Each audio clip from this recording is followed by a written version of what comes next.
1847 saw a group of survivors who had lost everything scraped together a small fortune for families they would never meet across an ocean. This is the story of an impossible gift. To understand this gift, you have to look at the givers. This wasn't the work of a wealthy monarch or a distant empire. It was the Choctaw Nation, living in the harsh Oklahoma Territory just 16 years after surviving one of the darkest chapters in American history. In the fall of 1830, the United States government forced the Choctaw to sign the Treaty of Dancing Rabbit Creek. Over 3 brutal years, 15,000 people were marched 500 miles through freezing rain and snow. Nearly 4,000 died from exhaustion and cholera. The survivors arrived in Oklahoma destitute, carrying the trauma of an exile that stripped them of their homes and loved ones.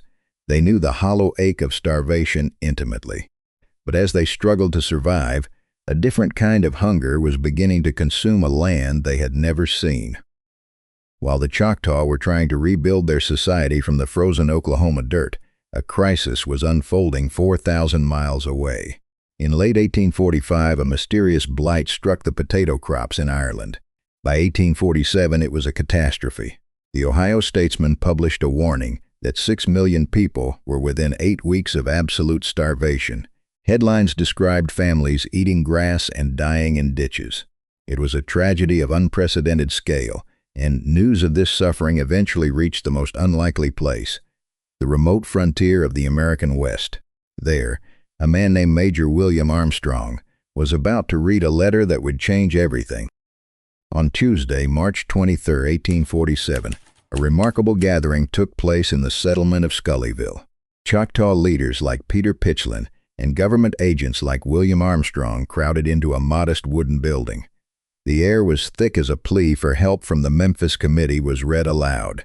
As the translator relayed the grim details of the Irish famine, a heavy silence fell over the room. The Choctaw listeners didn't just hear the words. They felt them. The stories of emaciated children and desperate parents fleeing their homes mirrored their own history.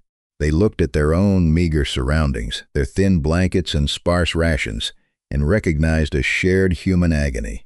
They knew exactly what it felt like to be forgotten. The Choctaw had almost no liquid wealth. What little they had was tied up in survival, seed for planting, livestock and tools to tame the harsh landscape. Yet, as the meeting in Scullyville continued, an extraordinary movement began. Men and women who barely had enough to feed their own children started coming forward. They emptied their pockets of whatever sparse coins they had saved. Some offered goods to be traded. It was a painstaking, heartbreaking collection. Every penny represented a meal skipped or a vital necessity delayed. Slowly, the contributions piled up on the wooden table, the work of a people who refused to let their own suffering harden their hearts. But sending this money across the world would prove to be its own dangerous journey. Pause and consider the psychology behind this moment. The Choctaw and the Irish were separated by an expansive ocean and entirely different cultures. They spoke different languages and worshipped in different ways. The Choctaw had no political or economic reason to care about starving families in County Cork or Galway. But trauma has a way of forging invisible, unbreakable bonds. These people recognized the Irish as fellow exiles, victims of a systemic indifference that forced them from their lands and left them to perish. In the hollowed-out eyes of the Irish peasants described in those newspaper clippings, the Choctaw saw their own ancestors. They saw their own brothers and sisters who had died just 16 years earlier on the freezing, muddy trails of the American South. When the final count was tallied, the Choctaw of Scullyville had raised exactly $170. To modern ears, that might sound like a trivial amount, but context is everything. In 1847, that money was equivalent to over $5,000 today. More importantly, it represented a massive percentage of the tribe's total available cash. It was an act of radical generosity that defied all logic. If you find these stories of hidden history and human resilience as moving as I do, make sure to hit that subscribe button right now so you never miss out on these forgotten chapters of our past. Because the story of this donation doesn't end in that small Oklahoma meeting house. This money was about to embark on an incredible journey across the sea. Leaders carefully packaged the funds and entrusted them to the Memphis Committee to be forwarded to New York, and ultimately across the Atlantic to Ireland. But here is the part that often gets overlooked. On Saturday, April 3, 1847, a local newspaper called the Arkansas Intelligencer printed a brief summary of the Scullyville meeting. That fragile piece of newspaper became the definitive historical log, the undeniable proof that this miraculous event actually happened. It documented more than just a financial transaction. It recorded the profound moral survival of the Choctaw Nation. They hadn't just survived the Trail of Tears, they had retained their deep cultural values of community and intense empathy. They refused to be stripped of their humanity by the cruelties they had so recently endured at the hands of the American government. This raises a profound moral dilemma that is difficult to wrap our modern minds around. The Choctaw were essentially handing over their desperately needed resources to white, European-descended institutions. These were the same structures that had just orchestrated their own near annihilation. Why would they do that?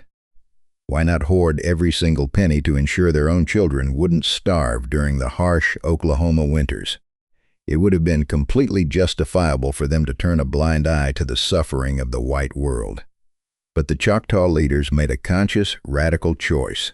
They chose to elevate human compassion above completely justified bitterness. They looked past the racial and political divides of the 19th century and simply saw starving human beings who needed a lifeline. They decided that empathy was their ultimate rebellion. Despite this beautiful gesture, the reality across the Atlantic was apocalyptic. By the time the Choctaw money reached the relief agencies, the Irish potato famine was decimating the population at a terrifying rate. Disease and starvation were wiping out entire villages. Coffin ships were sinking in the Atlantic. The $170 from Scullyville, while a monumental sacrifice, was mathematically just a microscopic drop in a vast bottomless ocean of despair. It could only buy so much grain and feed a few families for a few precious weeks. Against the crushing machinery of a famine that would claim over 1 million lives, it seemed almost entirely futile. A cynic might look at the history books and conclude that this sacrifice barely made a difference at all, but they would be wrong. Compassion has a powerful, infectious momentum. News of the Scullyville donation began to ripple through the neighboring indigenous communities. On May 8, 1847, another group of Choctaw citizens gathered in the nearby settlement of Dokesville. Inspired by the selflessness of their peers, this second community pooled their own meager resources. They raised an additional $153 to send to the starving Irish. The movement was growing. It was no longer about the money. It was about a message of solidarity being broadcast across the globe.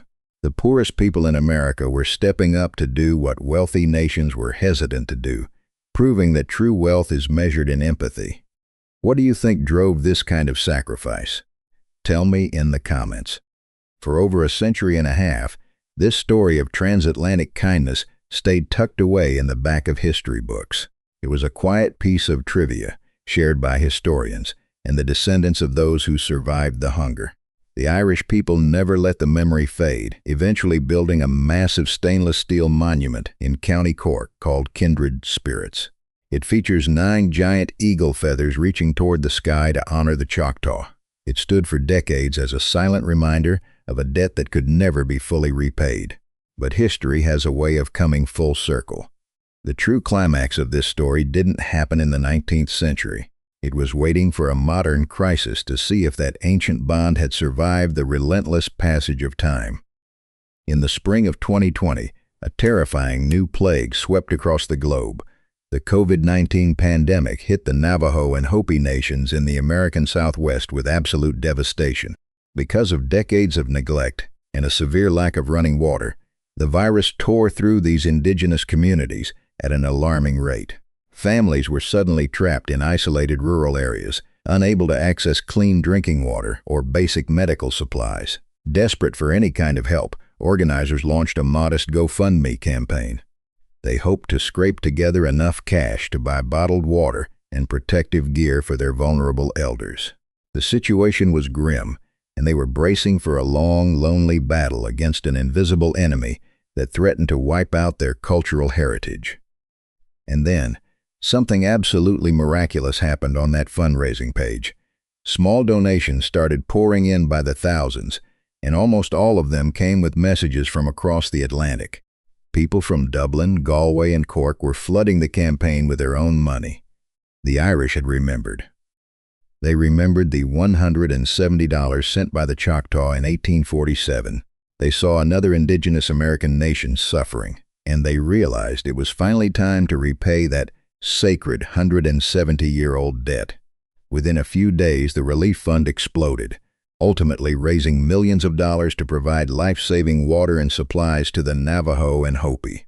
The seed of empathy planted in the frozen dirt of Oklahoma so long ago had finally blossomed into a massive, life-saving harvest right when it was needed most. The organizers of the relief fund were completely overwhelmed by the massive wave of international support. They wept as they read the comments from Irish donors, who repeatedly cited the ancestral memory of the Choctaw gift as the only reason they were giving. It was a powerful display of solidarity that bypassed governments and bureaucracies entirely.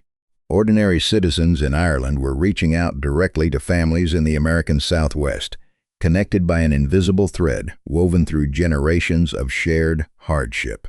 The supplies purchased with those Irish donations flowed into the reservations, bringing relief, clean water, and a deep sense of hope to communities that had felt entirely abandoned by the rest of the world during their darkest hour. Today, the bond between the indigenous peoples of America and the people of Ireland is one of the most remarkable friendships in human history. It is a relationship built not on political treaties or trade agreements, but on the deeply shared experience of enduring unimaginable suffering and choosing compassion anyway. The Choctaw Nation and the Irish Republic continue to exchange cultural visits, collaborate on scholarships, and celebrate their unique connection. What started as a few handfuls of coins gathered by impoverished exiles in a dusty Oklahoma meeting house transformed into a permanent, unbreakable bridge across the Atlantic Ocean. It is proof that a single act of pure kindness can literally echo across centuries.